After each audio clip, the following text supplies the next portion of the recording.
Hello, welcome everyone. Thanks for coming. Today we're going to start with a quote. Each generation doubtless feels called to remake the world. Mine knows that it will not remake it, but its task is perhaps even greater. It consists of preventing the world from destroying itself.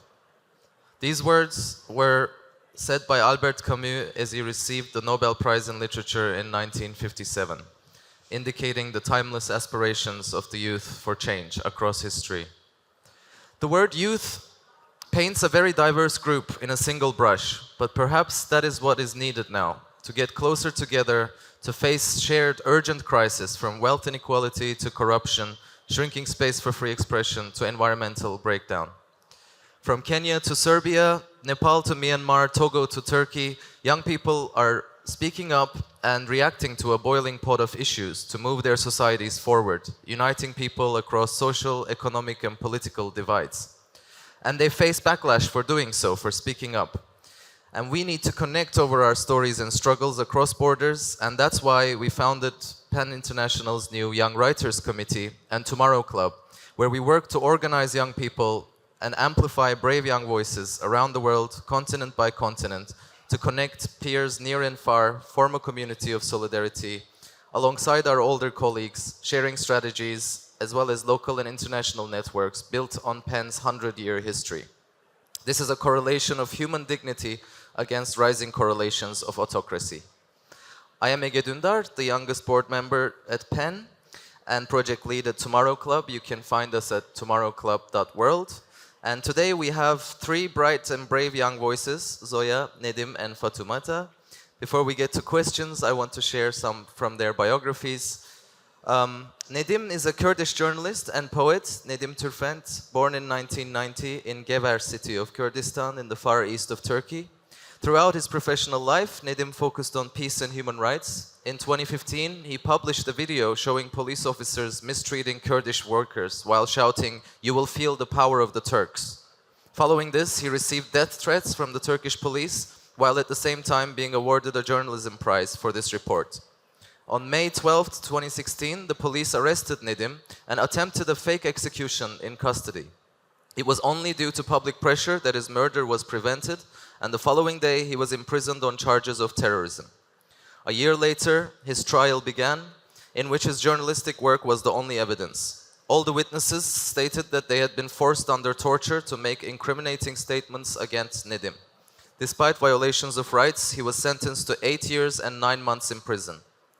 In prison, Nedim wrote for various media outlets, including the German newspaper Taz, about human rights abuses in prison.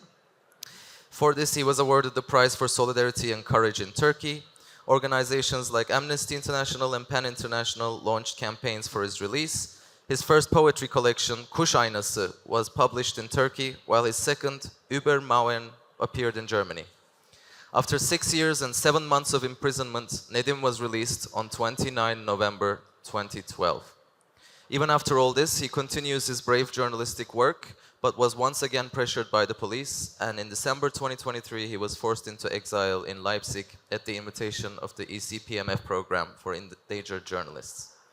Zoya Miari is a Palestinian-Ukrainian peace ambassador and storyteller. Her life journey has given her a unique perspective, having experienced 2 wars and becoming a refugee twice. Through these experiences, she discovered the transformative power of storytelling and the ability of individuals to shape their own narratives and the world around them. To share this vision, Zoya founded Waves to Home, a global storytelling movement aimed at changing the world through personal and collective stories. She's currently writing her first book and sharing her story as a message of hope and inner freedom. She aspires to become a positive psychologist to help others create meaningful lives despite the traumas they've been through and guide them towards healing. And last but not least, Fatoumata Sissi Ngom is a Senegalese and French writer, an economist and an engineer. She's a member of PEN Club France. She was born in Dakar and lives in France. She moved to Paris for a master's degree in public policy and development economics from Sciences Po Paris. She wears many hats: scientist, writer, artist. Her first novel, Le Silence des Totems, The Silence of the Totem, the powerful themes of restitution of African piece of arts and African that was stolen during colonization, African spiritual traditions, and women's power.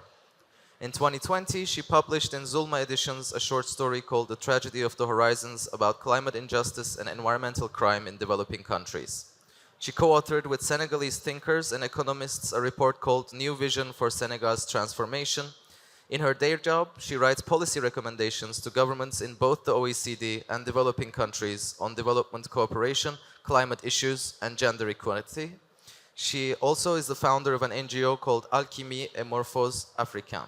Sorry about my non-existent French. Okay, I want to start with you, Zoya. When we spoke about this panel, you raised a very important point that when it comes to free expression, internal challenges like shame and fear matter as much as external challenges like censorship and prosecution. As much as young people are reacting to corruption of states, there's also a moral rot, a corruption within. I always say the vitality of the shell disguises the rot within. You said, I want to address the shame we carry, that it's a cycle, it's a part of the systems we live in, and people feel a lot of shame and fear for speaking up. What do you think are the roots of this shame, and how did you guide yourself out of it and now help other young people out of that loophole? Thank you so much, Ege, for having us here. Hi everyone. My name is Zoya, and I'm a storyteller. And for me to explain myself, I usually tell stories. So that is what I will do right now. I remember myself as a child. I come from a very interesting background. I don't know if interesting is the right word. My dad is Palestinian. From my mom's side, my grandmother is Ukrainian and my grandfather is Russian. And I grew up as a Palestinian Ukrainian in Lebanon. So I grew up in a Palestinian refugee camp for the first 15 years of my life. And in that reality, we grew up in a single room for my whole family. I lived there with 7 members in one single room for the first 15 years of my life. And in that refugee camp, I could not understand the violence that we had. I could not understand why from time to time we had bombings, shootings, and so on. And I grew up not understanding my community. I never felt that I belonged to that community. And to add to that, in that single room, I remember myself that I needed to pass my exams. And because I never found space in my own house, I had to study in the bathroom at times. And I was very ashamed for that reality that I went to the school and I was so afraid to tell my friends the reality from where I come from. I was very ashamed to tell them that I lived in a refugee camp, yet alone tell them that I lived in a single room. So this question of where do you come from was a nightmare to me as a child. And as I grew older, I started to understand my community. I became more compassionate, and I understood that my people are actually not violent. They are oppressed. And what we lived is generational trauma. My grandfather had to leave Palestine. He was forced to leave his home in Palestine in 1948, and that's why he came to Lebanon as a refugee. And with that generational trauma came the shame that I carried my whole life, and even guilt, because I felt that I was not Palestinian enough, because I was not struggling the struggles that the Palestinians were struggling in Palestine. And fast forward to 2021, we decided as a family that we will move to our second home to Ukraine because of the situation in Lebanon with the explosion happening in Beirut. So we eventually moved to Ukraine, and we had a happy few months. But not until the full-scale invasion in Ukraine began in 2022. That was another nightmare to me and my family, because that meant that we needed to escape the war for the second time, because we had already escaped as children the war in Lebanon, and we moved to Ukraine. But something changed this time. As we were escaping the war from Ukraine, I remember on the train, my mom looked at me and said, "Zoya, we should sing." And we all started singing Ukrainian folk songs. And as we sang together, I felt this inner resilience. And I thought to myself, hey, we have this inner resilience that no one can take away from us. And in that moment, I knew that I had a choice to make, whether to become again a victim in life or to become a warrior and a fighter. And I think when I came to Europe after Ukraine, with that mentality, with that attitude that I am a victim of two wars, but I refuse to become a victim in life. With that mentality, I started to shift the story that I tell myself. And I understood the power of storytelling, not only about the story that I tell the world or the story that I share with everyone, but rather the story that I tell myself. And that's when I started reframing and rewriting my own story to look at my own story from a more resilient perspective rather than a victim perspective. And that's when I started sharing my story and recollecting the shattered parts in my own story. And that's how our work in Waves to Home started, to create safe spaces for other refugees, migrants, displaced people, and also indigenous communities to reclaim the narrative that we tell ourselves before sharing it with the world. And from here, like, shame becomes more like, it's more transformed into power. And it's also told that shame dies when stories are told in safe spaces. And this is the experience that I have lived. That's so inspiring. Thank you for sharing. And you are also, as you mentioned, half Ukrainian and half Palestinian, which puts you in a place where double standards are often applied, right, to the Palestinian side and the Ukrainian side. The latter has been somewhat more welcomed by the world. The former one, let's say governments, the former one was shunned and dehumanized in a way. And as a Ukrainian, you are the perfect victim. As a Palestinian, you somehow associated with terrorism.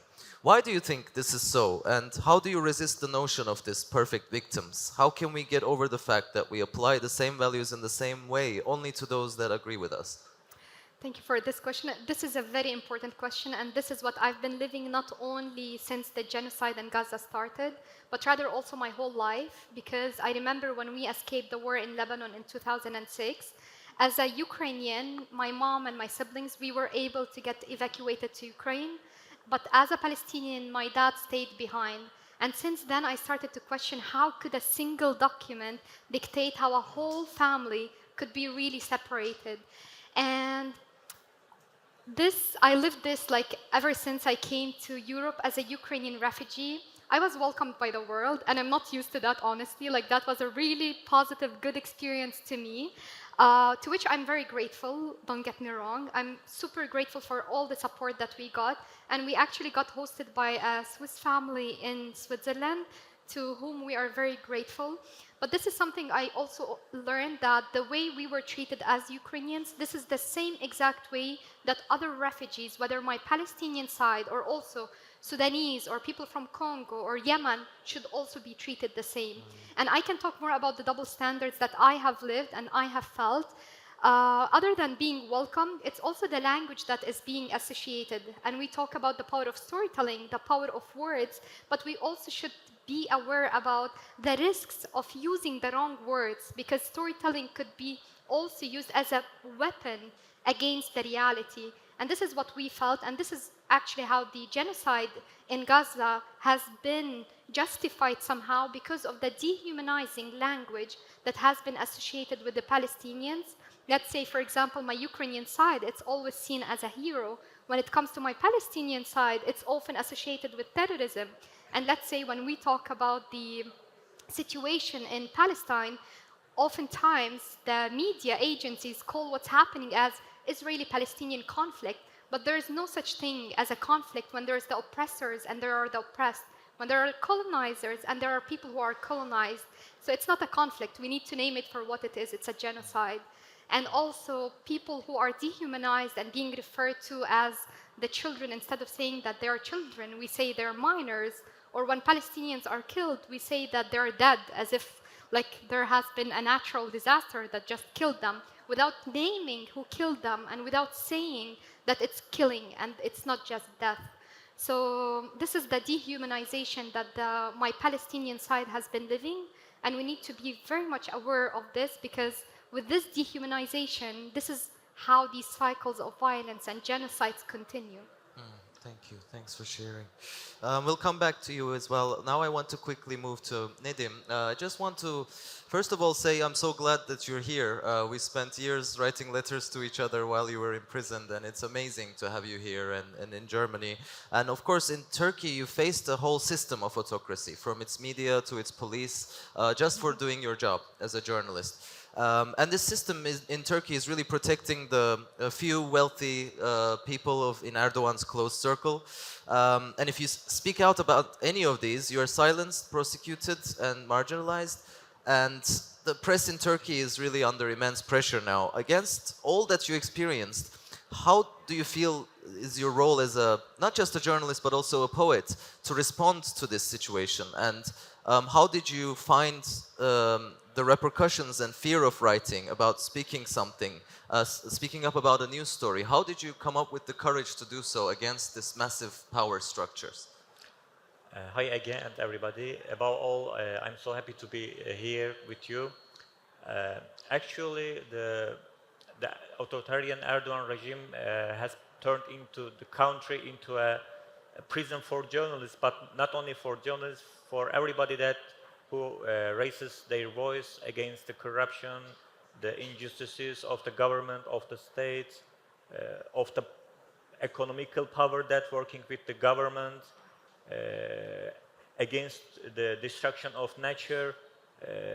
So when you start your writings or speech against the government and their common powers, they will start to put you in prison. But not only in prison, there are lots of different kinds of oppression in Turkey, especially. For example, they will put you in prison. They will detain you but release you with under surveillance for a long time. At the same time, they will put you in house arrest for a long time.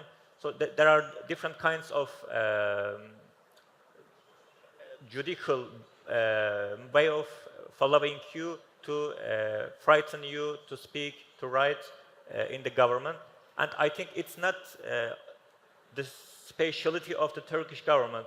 All the authoritarian regimes in the world, across the world, are using the same methods to silence the opposition, or to silence the youngs, or to silence the journalists, the poets, the writers. But I think we have a different responsibility against such dark powers or such dark regimes in the world.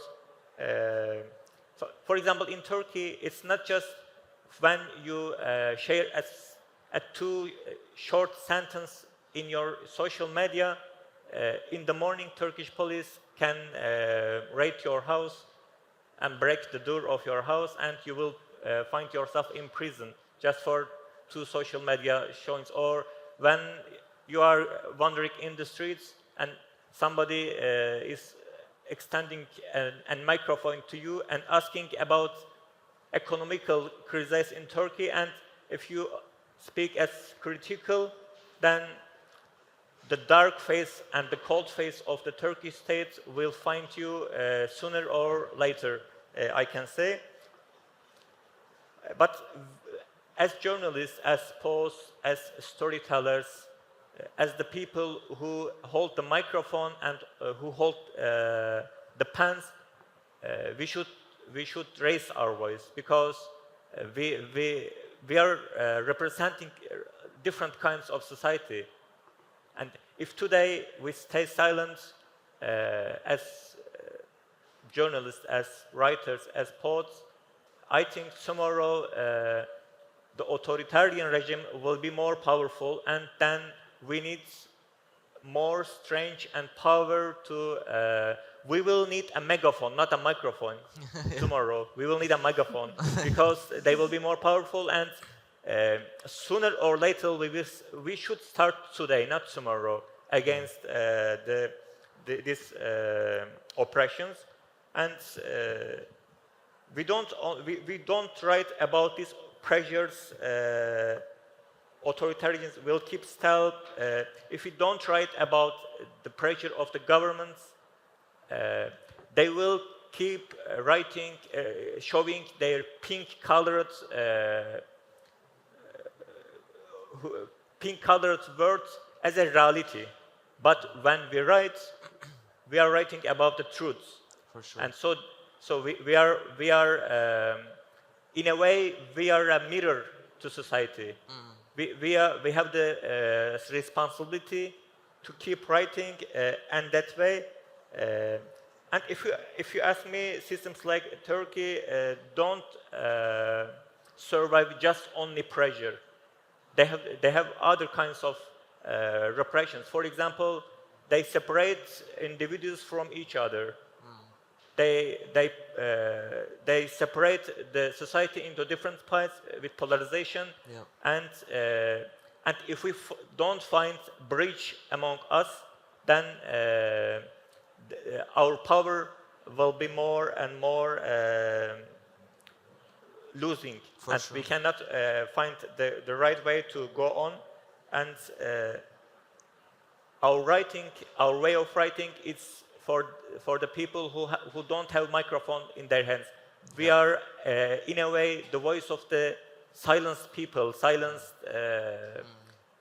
for example, silenced women, homeless women, um, anywhere in the streets, a migrant, and LGBT people, because these special groups don't have enough capability in the sphere of the media to raise their demands and also rights to be heard, to be written in whole of the world.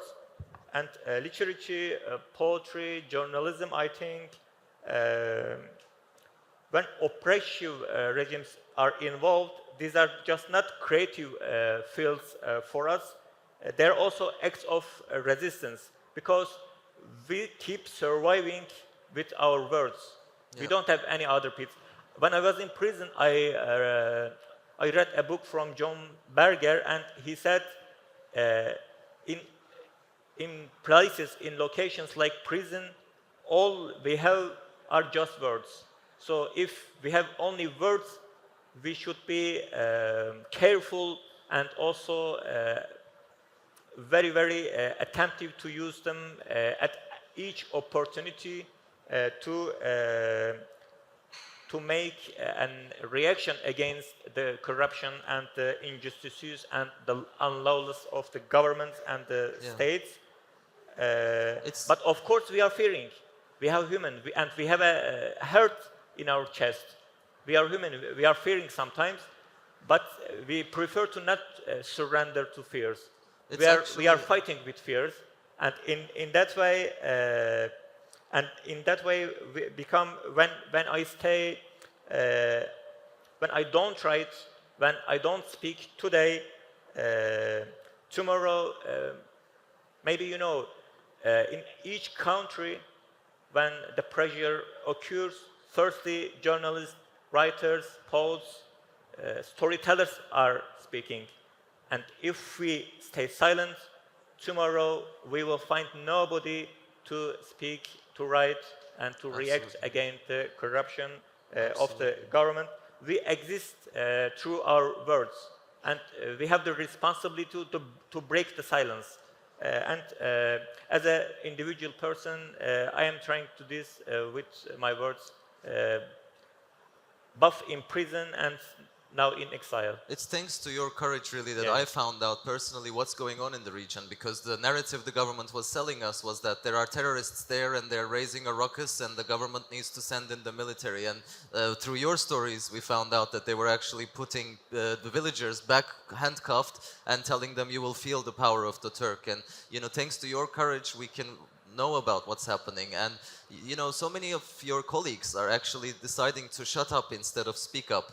So they're starting to not write about these issues. And so your courage, I think, should be an example, not to just journalists in Turkey, but to the whole world, really, to kind of take up that courage and somehow keep pushing for the reality of those people, the voiceless, for their stories to come out. So in that front, I just want to ask a follow-up of what really felt you supported throughout this process. Because I remember when you were first disappeared, there was a campaign for "Where is Nedim Türfent" on social media, where people were asking your name. And from that point on, how did you feel that the support in Turkey and outside of Turkey helped you keep going on and keep doing your job and keep speaking up?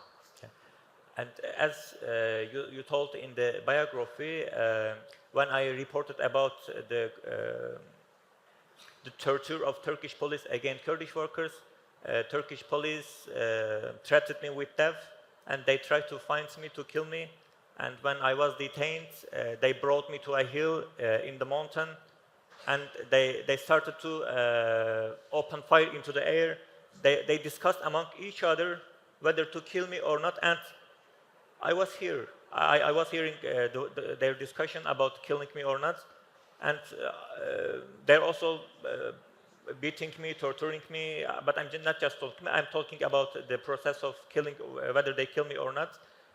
And I thought that those moments are my last minutes in the world. Just I'm trying all my life past like a film in my mind, and I'm following their mimics, their jest, to find a clue that I will survive this process. And after some time, the phone of their chef was rang, and he answered the phone. He said, okay, we will not kill him. We will bring him to the police headquarters. And then they brought me to the police center. And one of the police showed me some message on social media in English, Kurdish, Turkish, and they said, where is Nedim Türfent? The police will kill Nedim. Let's be voice of Nedim. And they showed me this message. And after some time, I thought that, yes, there is an international campaign launched for me, and I will survive this process. And after 2 hours, the chef came to me and he said, Nedim, there is a massive oppression on us. Everybody is talking about you and your story and your torture, and nobody will torture anybody here in this police center. And then they arrested me, but to be arrested in that process, in a way, was a rescue for me, because they would kill me. And when they sent me in prison, I thought that I was so lucky to be in prison. See, this is a really important message for all of us to, I think, reflect on. The fact that sometimes we feel powerless when we are far away from these contexts. I personally can't return to Turkey for 7 years now, and often feel like there's more that I should be doing or that I could be doing. And in a way, there's a lot of organizations who support journalists, who support writers like PEN International, like ECPMF and others. And in a way, by supporting them, you also support these people who are brave enough, who have the strength and the courage to fight for those whose voices, whose stories are not being heard. And there is actually a lot you can do to support them by supporting the organizations, but also by writing letters to them, tweeting about them. And sometimes that actually results in better conditions. Sometimes that also means that when you have to leave the country, you are faced with the love that you deserve, in a sense, to get also the publishing rights that you deserve. And you know, this is so important for us to not just look at where we are, but also defend freedoms at the local level, where people are actually fighting to defend them.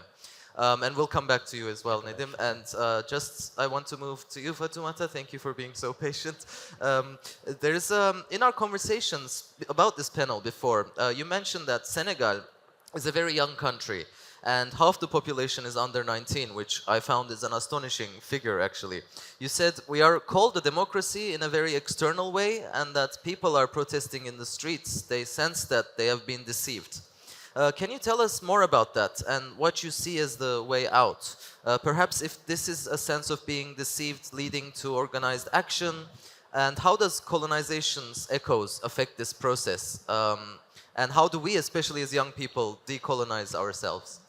Thank you very much, Ege, and good afternoon, everyone. I'm very happy to be here. Thank you for the invitation, and I will speak few words in French as well. Merci beaucoup de m'avoir invité aujourd'hui.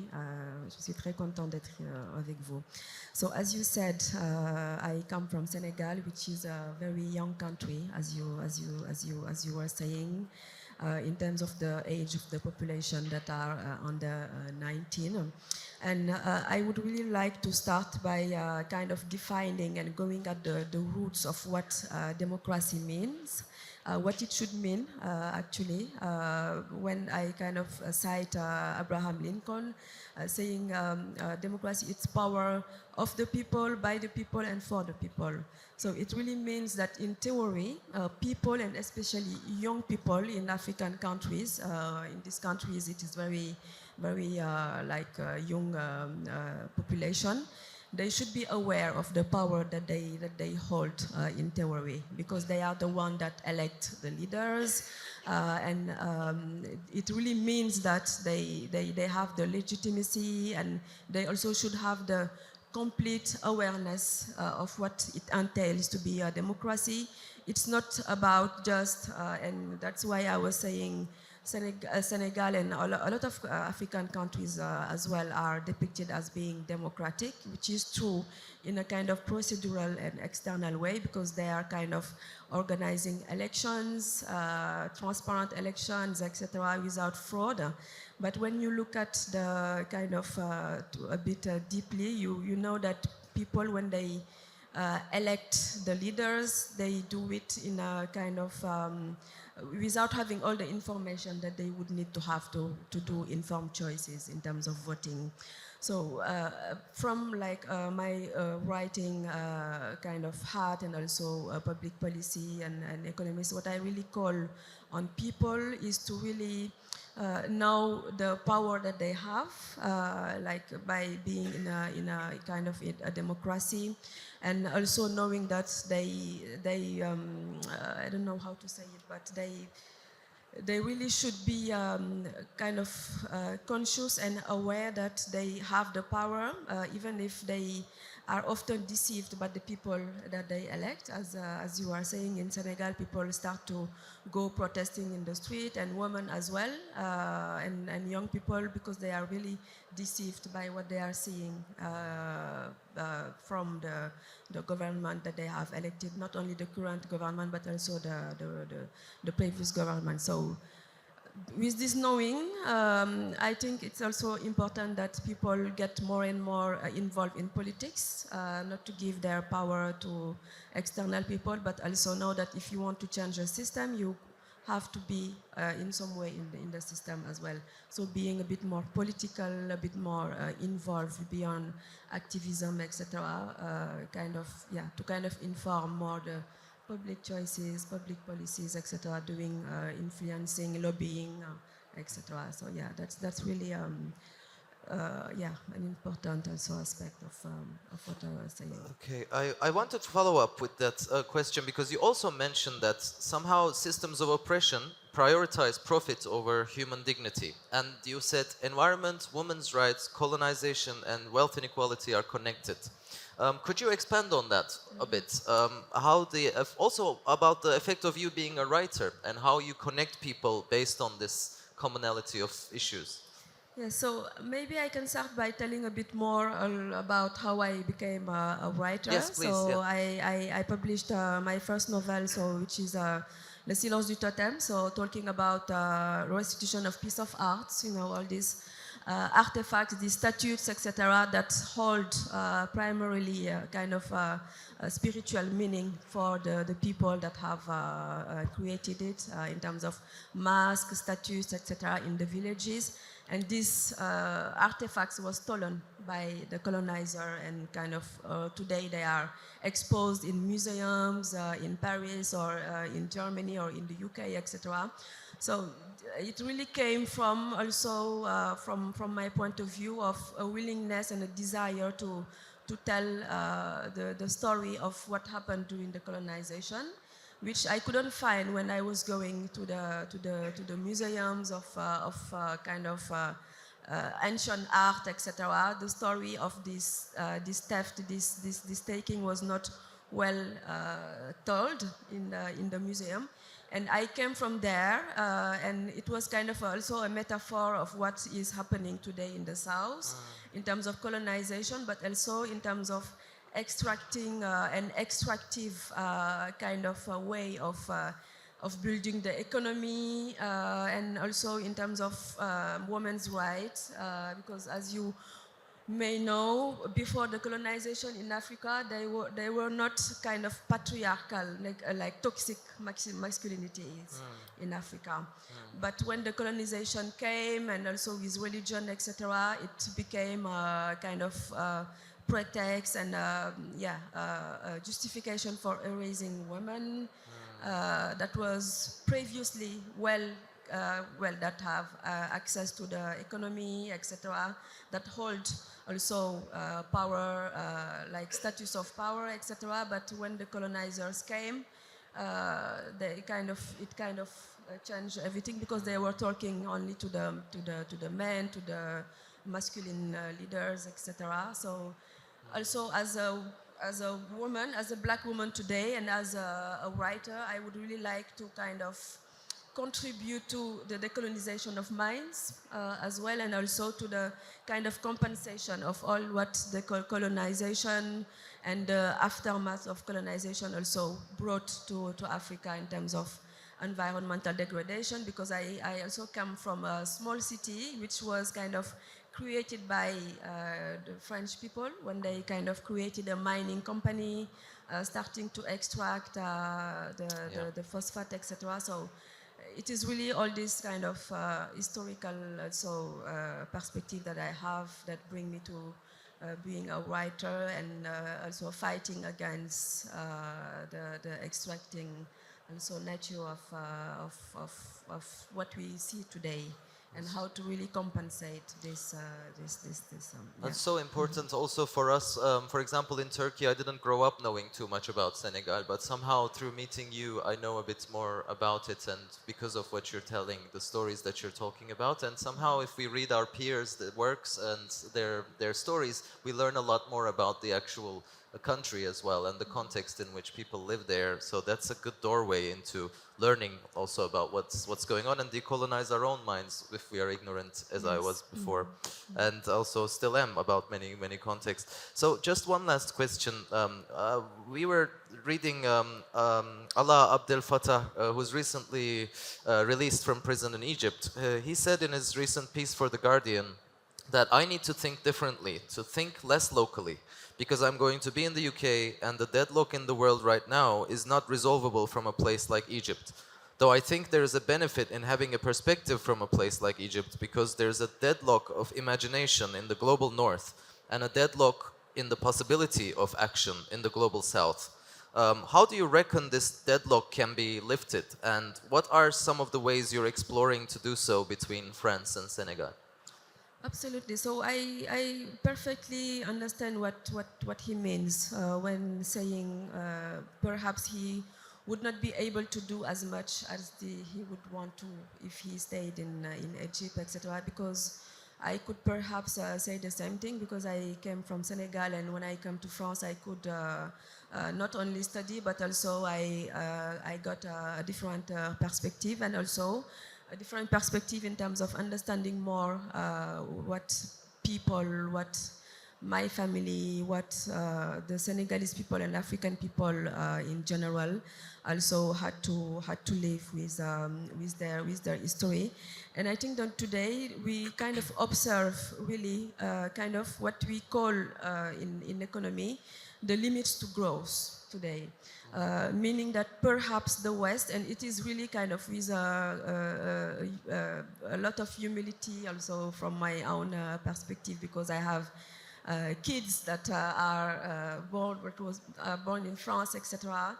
And it's really about attaining perhaps a certain limit, and also attaining a need to kind of bring more perspective from the South, and moving away from a taking mentality to perhaps more learning and listening, and also acknowledging that the South has something to also learn to the North. Sure. After years of colonization and extraction, etc. Maybe today it is time to kind of meet at the middle, and learn from what Africa and the South, Turkey and other countries as well has to learn to the West in terms of ways of living, in terms of hospitality, in terms of really relating to others. So I really think that today us living in the South or coming from the South, we also have to really bring what we really are from like deep inside us, and bringing also to where we live today in the North, and see how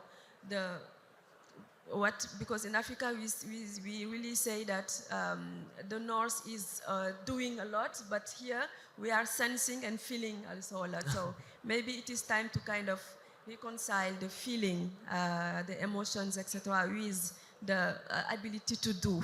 For sure. Yeah. And there's a lot we can learn also from the fact that wealth inequality is now hitting many countries also in the north, and they're feeling that their labor is being extracted and their life conditions are getting worse. So they have a lot to learn, I think, from the south Yes, in that absolutely, sense yeah. of inequality. These last few questions, as we have 10 minutes left, I sort of want to ask them openly, but please feel free to answer if you would like. The first one is, I read this James Baldwin quote, which I'm sure lots of you know, where he says, the world is really kept together by the love and passion of very few people. And I'm wondering, is it still the love and passion of very few people to you, or do you feel like more people are actually showing up, more young voices especially around the world, and somehow is it lonely work to stand up for something and to speak up for something?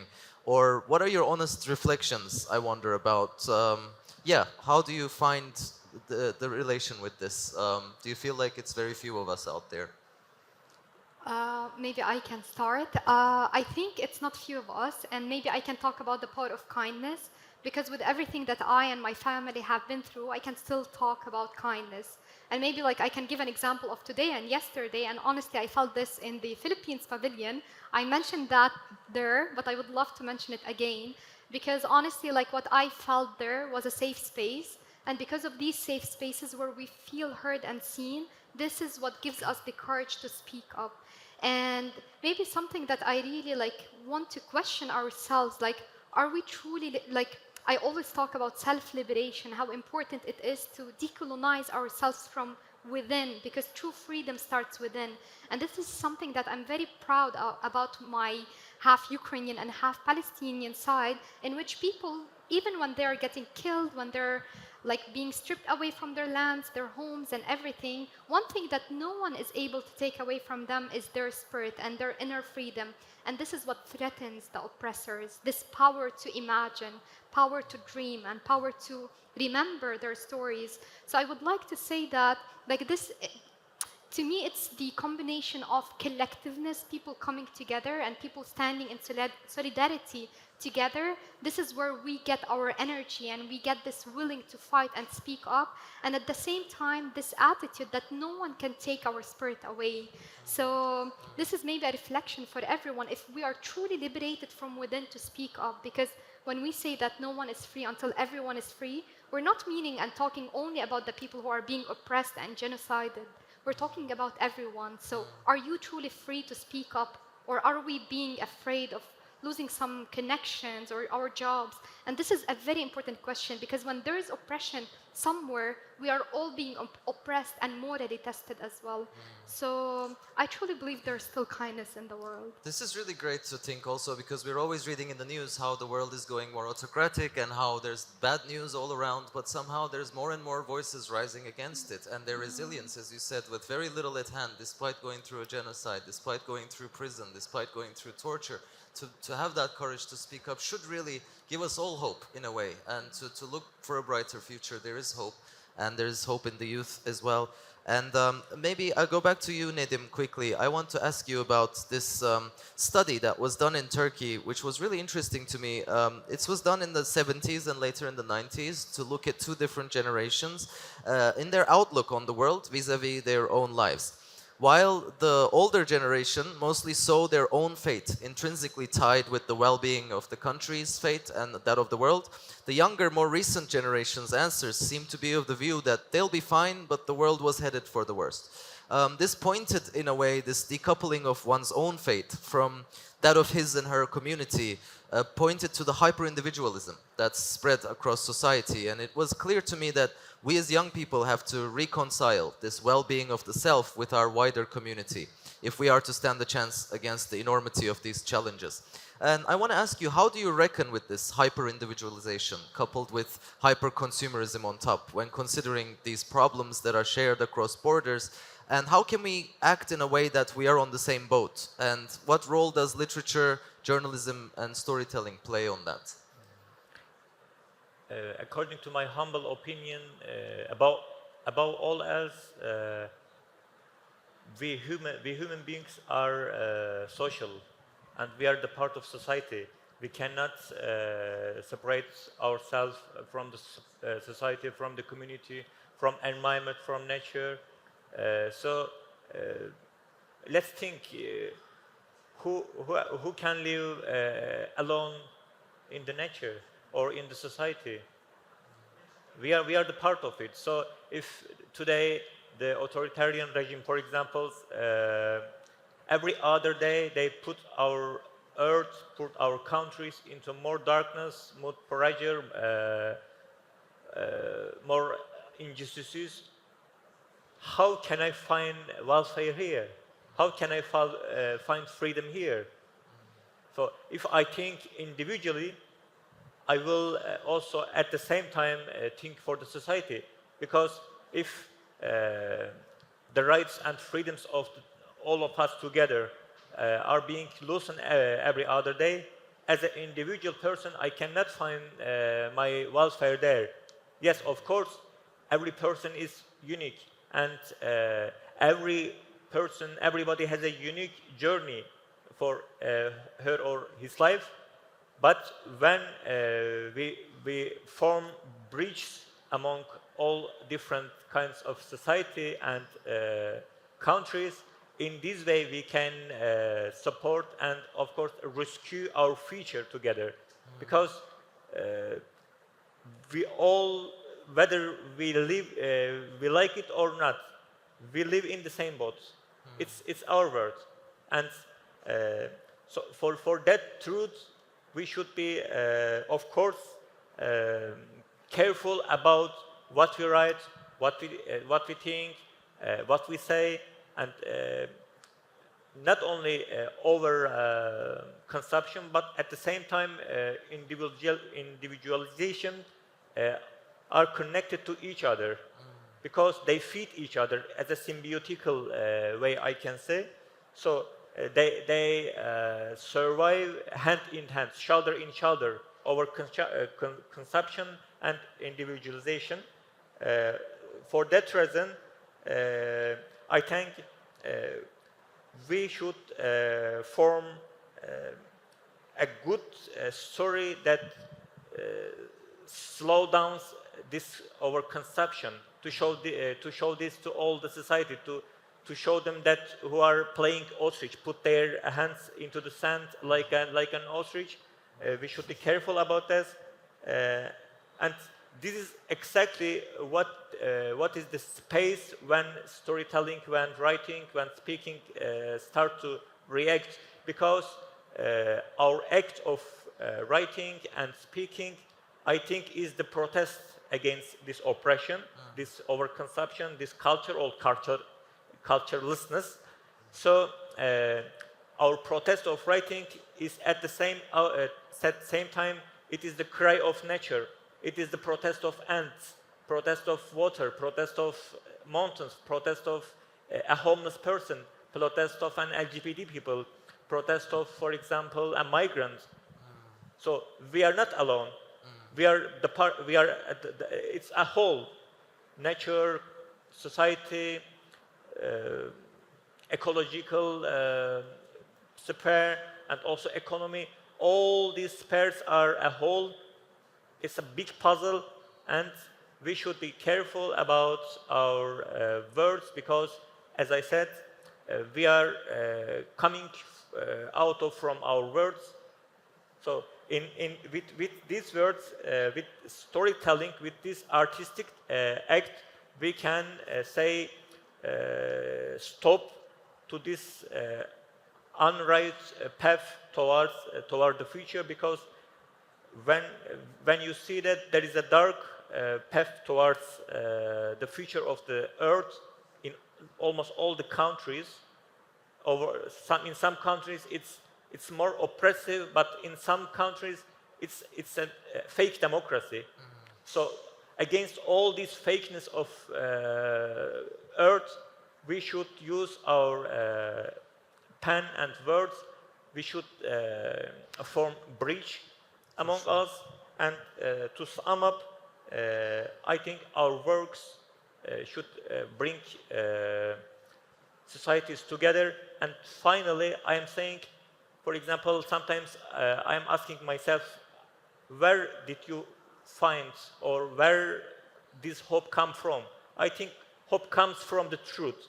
For example, today, from Turkey, Senegal, Ukraine, Palestine, and Kurdistan, for young people are talking about their common future, about the society, about the environment. So this is the hope. Yeah. If we grow up together, then hope exists. Beautifully said, yeah. And they try to atomize us anyway. Yeah. They try to say, oh, he's Kurdish, he's Turkish, he's from LGBTQ, he's this. But actually, our common future is now at risk. And we should also be mindful of that we shouldn't put ourselves in such a special, different than everybody else, but start looking like we are all sharing the same. Despite different contexts, we are all sharing the same loss of future prospects. And with that, I want to also invite you for our networking reception to follow after this. We will be discussing how we can support these young voices emerging from different parts of the world and how these stories need to be told more, gates opened for them to tell their stories, because a lot of young people don't find the spots in the main media networks, in the main publishers. It's really hard for them to get themselves heard. But the more that they are heard, the more they connect, and they connect the people around them, as we see in various youth protests around the world. So thank you all for coming and listening, and I hope you can join us for the networking. And if I can take 1 minute, yes, please. Yeah. Yes. If I can take 1 minute, because I promised a friend that I will bring his message here to Frankfurt. So I asked my friend from Gaza, what is his message here? Because I believe it's about collectiveness. It's not only about me coming here talking about myself, but rather bringing the stories of my people with me. And this friend, I met him online. We've been talking the past couple of months. And since the time I met him, we would talk about hope. And during the genocide, how we can find hope. We would send to each other pictures of sunsets and sunrises and stars, because we would say that Israeli occupation could kill our people, but they can never kill the stars, they can never kill the waves, the sunsets and the sunrises. And I asked him what his message to you. And he said, my message to the world is too short and simple. Keep your humanity alive. Do not look away from others' suffering. We're all humans before we have any different nationalities. The world let the genocide happen to my small beloved city, and I lost all the places I got used to go to. I've lost 60 of my dear friends, and last one was just 3 days ago, Saleh al-Jafarawi. I don't need sympathy.